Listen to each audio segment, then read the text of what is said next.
The message arrived at 2:17 a.m., at that strange hour when the world feels like it's holding its breath, and even the smallest sound echoes louder than it should. Aarav was awake, though he didn't know why.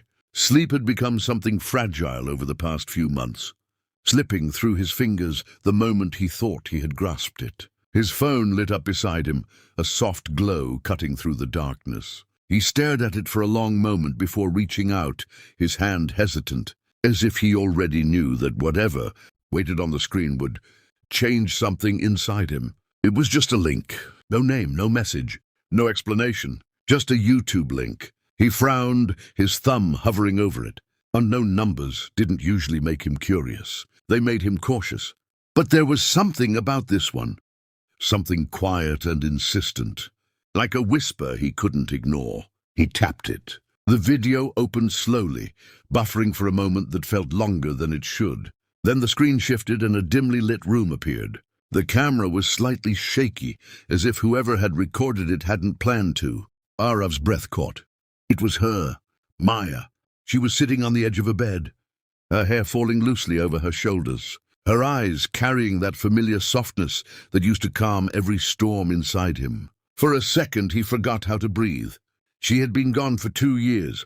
2 years since she had walked out of his life, without explanation. No goodbye, no closure, just silence. A silence that had carved something hollow inside him. And now she was here, on his screen, looking straight into the camera. "Hi," she said softly. Her voice was exactly the same, warm, gentle, like a memory that refused to fade. Aarav leaned forward, his heart pounding against his chest. "I don't know if you'll ever see this," she continued, her fingers nervously twisting the edge of her sleeve. "And maybe that's okay. Maybe it's better if you don't, but I had to try." He swallowed hard, his throat tightening. "I've replayed that day 1,000 times in my head," she said, her eyes glistening. "The day I left, the day I didn't explain, the day I became the worst version of myself in your story." Aarav felt something crack inside him. "You deserve the truth," she whispered, "and I took that from you." The room around him felt smaller, as if the walls were closing in. "Do you remember the night it rained so heavily that the streets flooded?" she asked, a faint smile touching her lips. "You insisted on walking me home anyway. You said you didn't trust the rain." Aarav let out a broken laugh. He remembered. He remembered every detail. The way she had laughed, the way her hand had felt in his, the way he had thought for the first time that maybe life could be simple.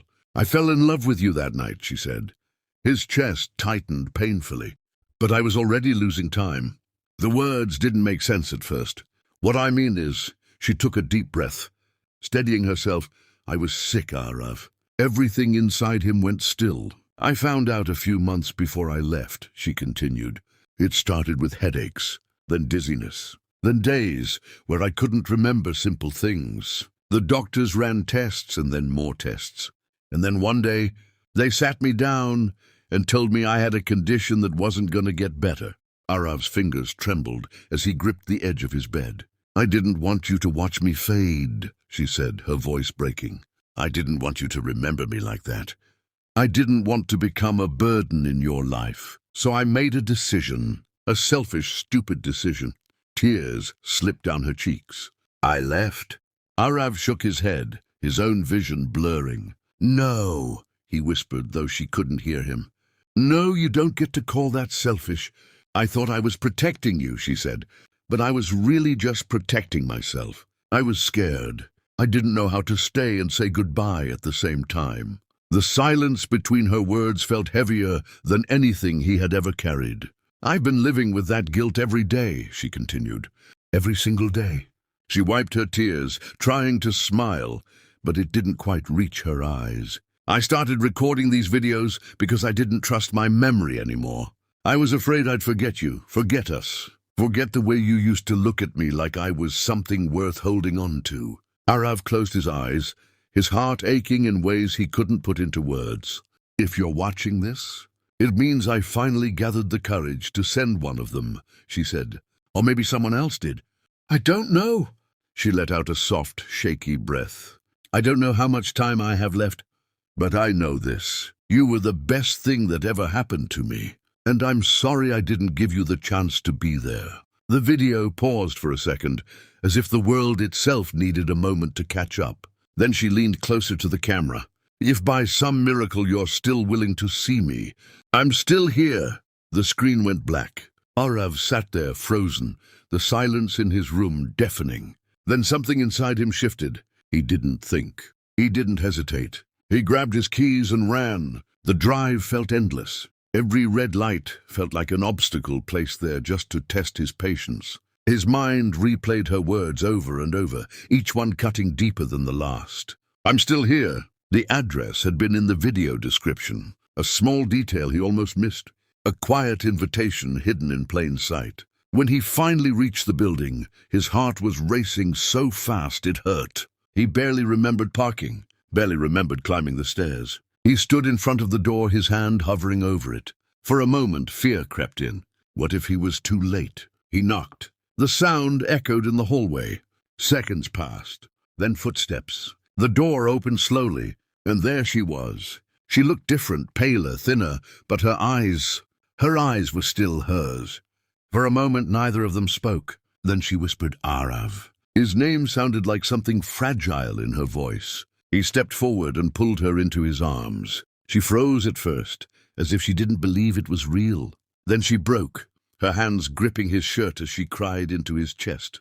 "I thought I lost you," she sobbed. "You almost did," he said softly, his voice trembling.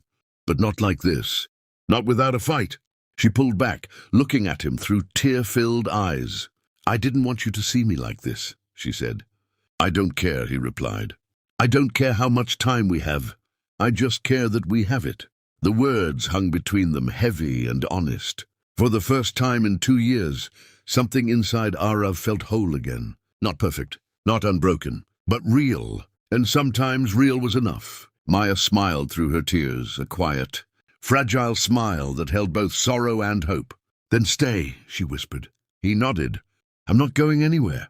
And for the first time in a long time, the future didn't feel like something to fear. It felt like something to hold on to, no matter how fleeting it might be.